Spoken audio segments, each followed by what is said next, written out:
What's up guys, that's one of a kind. Usually I don't usually do those kind of videos, but today's a very special one, and you guys will understand why. First, we're gonna head on the road and get some gas. Ew, we're getting a little bit of rain. Perfect. Alright.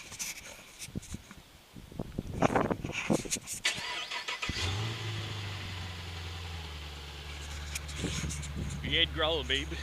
Right, so as I said, this video for me is kind of important. I'm kind of sad that it's such on a rainy day, but yeah, I'm heading out, so I might as well do it. So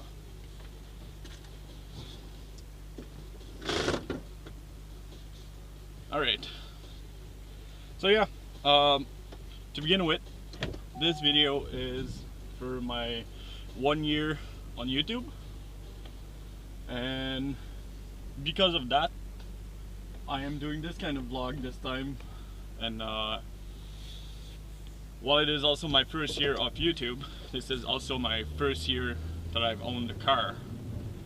And on my last vlog I did my bad, on my last vlog I did say that I wanted to do a video telling you guys how this car's been and whatnot, and how it affected my life to get such a car, because it actually did. So first of all, I want to say thank you to everyone who watched these videos. I know I'm not like the most entertaining guy. I don't do a lot of stuff. I mostly vlog, but I truly appreciate all the comments that I get, even though it's from the regulars most of the time. But that's basically what kept me on going. I mean, without an audience, there's no point in making videos. Alright, so second part, I'm gonna talk about this car. Like, I had it for a year now, and well, I had it for a year, but I've driven it for about 6-7 months now, given the winter. But yeah, so far this car, I never had an issue with that I can think of. The only thing is I already need tires, which is to be expected with 400 horsepower, really. Even though I don't really I don't do burnouts or anything, so. But that's something that brings up this point. Maintenance wise, for such a big car and being so high in the Chevrolet lineup, it isn't really that expensive to maintain, but it's nowhere near a Chevrolet Cruze. Just an idea is that my oil change are about $110 each, and that's just regular servicing. I've yet to get any major service, as I only did about 15,000 kilometers on it. But from what I heard, the brakes are going to be expensive, nearing the $1,000. And just my tires, for example, on the stock size wheels, they're going to cost me about $1,200, and that's at a good deal. So if you plan on getting one of these cars, you definitely have to have a little account to maintain it, and not do like I do and basically just try to maintain it as you go. Otherwise, like, it's been a very reliable ride and never let me down. The city mileage suck ass. I mean, I get maybe, for you American, is about 13 mpg in the city, which is about I'd say 12 liter per 100 clicks for us. And I'm very sorry about the camera moving around. I still don't have any pads for me to attach to it. But yeah, mileage wise, I was not too bad. I get about, since I got a 4-cylinder mode, I can get down to 8 liters per 100 clicks, or for you guys, an average of nearly 28 mpgs. So this car is really a highway queen. It doesn't like the city or anything. So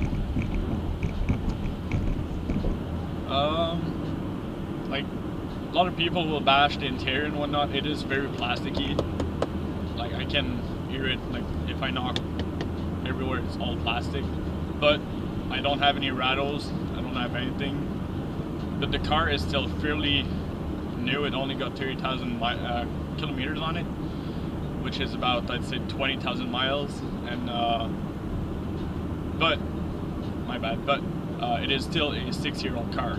So now, as I said, this car kind of like impact my life without me really meaning it, because I'm someone who used to go on the road all the time with my Optima. I used to do about 30,000 to 35,000 kilometers a year, and ever since I owned this car, I dropped down to, I'd say, well, this is the first year I had it, I did about, what, 14,000 clicks, yeah.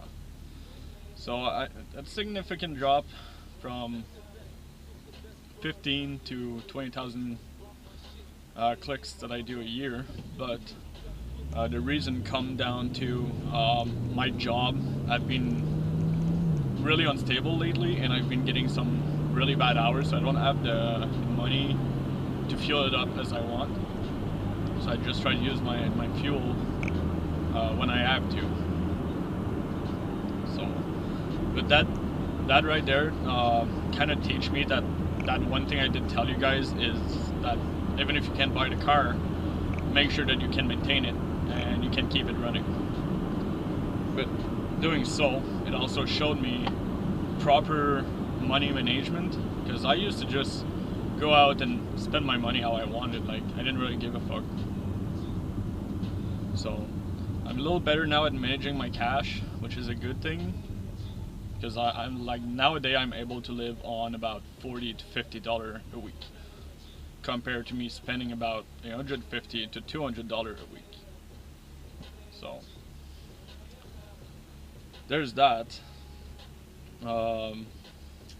It also showed me responsibilities. I mean, I got 400 horsepower, and I live in a city where most cars got 100. And obviously, when I got the car, I used to floor it every now and then. But now I'm pretty much calmed down. Like, I learned that having so much horsepower means that you have to be careful at times. Like, you can't just floor it for the sake of flooring it, because eventually you'll get in trouble. Compared to, say, if I floored like this guy's Tercel, if I floored that, I got about 5 seconds of me being able to gun it without getting in trouble. In this, I floored 2 seconds, and I have to consider letting off, because after that, it's up to fucking fate if I'm getting fucked or not. So basically, I guess you could say that it showed me restraint for flooring it all the time, and restraint money-wise, which is a good thing, I guess, for my future. Never know. Another thing that it showed me is cars can be very fun even if they're stock. My Optima, I got it, and then I got like the modding bug where I just started swapping parts like every, I'd say, 2 weeks. Eventually that car made about 250 horsepower, which is incredible for Kia. Like, that's something a lot of people never heard.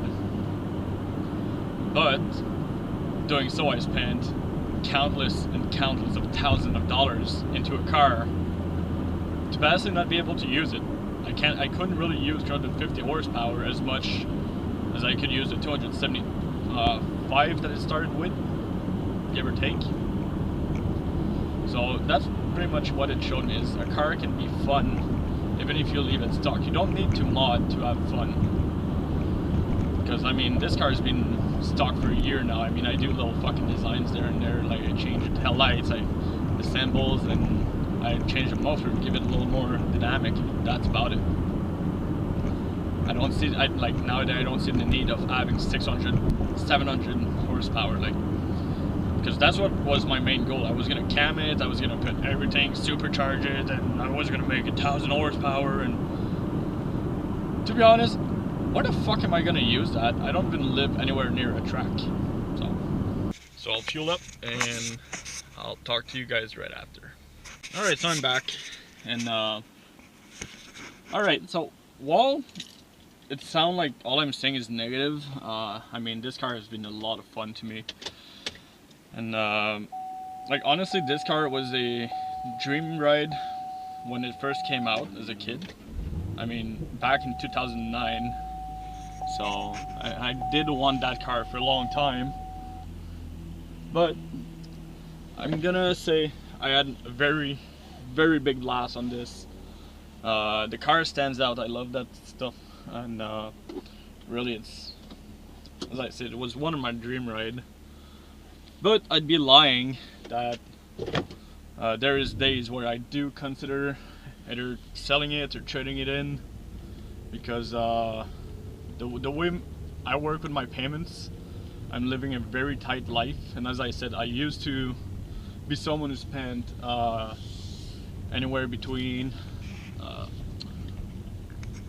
$150 and $200 a week, compared to now spending something around 40 to 50 bucks, and that's it. So I kind of miss being more free, being able to like travel around without having to worry about gas. But yeah, like I made a lot of friends actually because of that car. One of my good bud now, my second channel that I work with, I basically met him because of that car. If it wasn't for this car and this engine, I probably wouldn't even talk to him. So there's that. Actually, I made a few friends like this. Like, they see my car, they come talk to me because they expect me to be a car guy, and it just click on. Plus, as I said, this car never let me down. The fucking seats are fucking comfy. The audio system is fucking mint. The only thing I have is I never really asked for the sunroof. It just came with the car, and that's just because of the headroom. I mean, you guys can see, like, that's basically all the fucking headroom that I have, and I got the seat in the most lowered position that I can have. So, but as I said, there's times where I did want to sell the car, and I still do at time. I mean, right now I'm actually looking at a red FRS, but that's all because it get better fuel mileage, and I wouldn't give a fuck about taking the FRS out during the winter compared to this car. Like, I actually might feel bad if I was to take this car out for winter. I mean, it's a fucking Camaro 2010 2SS with the RS package compared to a base model FRS. I wouldn't give a fuck. The FRS is about like 18 grand. But again, it just comes down to convenience, because that's the one thing. I never own a car that had sheltered for the winter, and to be honest, I really don't like it. Like, I really love the car, but I hate what I have to do for it. If you guys understand what I mean. Oh, there's a sick Charger behind me. Fuck, those look nice too. But yeah. Because it's the whole owning two cars for two different seasons, that's the one thing that I didn't really anticipate that I would actually mind. Like, at first I was like, yeah, fuck it, I'll just get my Optima for the winter, and I got a Camaro for the summer. It won't be a big deal. But sheltering the Camaro and seeing it every day in my yard was actually a big deal, because I was like, fuck, I'm paying for that and I'm not even using it. Like, damn. And it's not like I'm paying like shit money for it too. So, but even if I was to sell it, you know, the one thing I would tell myself is this car was a dream car back in 2009, and I can say that I've driven my dream car for a year, or whatever year and whatever months, or 2 years, depending. I can say that I've driven it compared to some people who will never even set a foot in their dream rides. So I consider myself very lucky for that. But not only that, I mean, there's another, like, I wouldn't just sell it just for the sake of having a better mileage car and whatnot, and being able to basically get it out in the winter. There's actually a guy that talked to me as close as yesterday, and he's kind of right. Like, I'm all about the oon life right now. I just want to go for a ride all the time. I don't want to stay home. I don't want, like, family is not something that I want to have in mind. But eventually I do want a house at least, so having high car payments and living a bit over my mean just for cars might not be the smartest idea. So there's a Challenger L-Cat right there. Holy shit. Fuck. So there's really that. It might be something that I would consider for convenience, and just for the fact that, I mean, I'm 25, so by the time I hit 30, I would kind of like to have my own place, really. Like, not an apartment, but an actual house. Even if it's small, I don't care. But yeah, there's that. You know, though, I would probably miss driving this V8 just for the exhaust tone itself. I mean, there's not a better engine, sound-wise, than a V8, if you ask me. I mean, I like V12s and whatnot, and V8s are just fucking, like, right up there. And the one thing that really scares me is, if I was to get a new car, like, those seats, I can go for a ride in for like 4 or 5 hours, and my back won't even fucking budge. I'm kind of scared on other cars, like, that, like, the initial test drive for an hour or so, I'll be fine. And then, like, pushing the 2 hours, 3 hours, I'll actually, like, have a sore back, and that's gonna fucking make me hate trading in that car for that other one. So there's, I mean, it's always a little bit of compromise. I mean, this one obviously being a 2SS with the RS package, it's all about comfort. I mean, it's super bolstered leather seats and whatnot, and even the steering is nicely leather wrapped. So I mean, there's up and downs in everything you do, right? You make sacrifices when you have to. I mean, this car pretty much showed me that. I do a lot of sacrifice to be able to have this car, to the point where I sometimes just say, fuck it, I want to go for breakfast with my friend, or I want to go for a coffee because I need that, like, extra fucking $5 for fuel. So anyway, guys, that was how it affected my life. That was my 1 year special being on YouTube and owning the Camaro at the same time.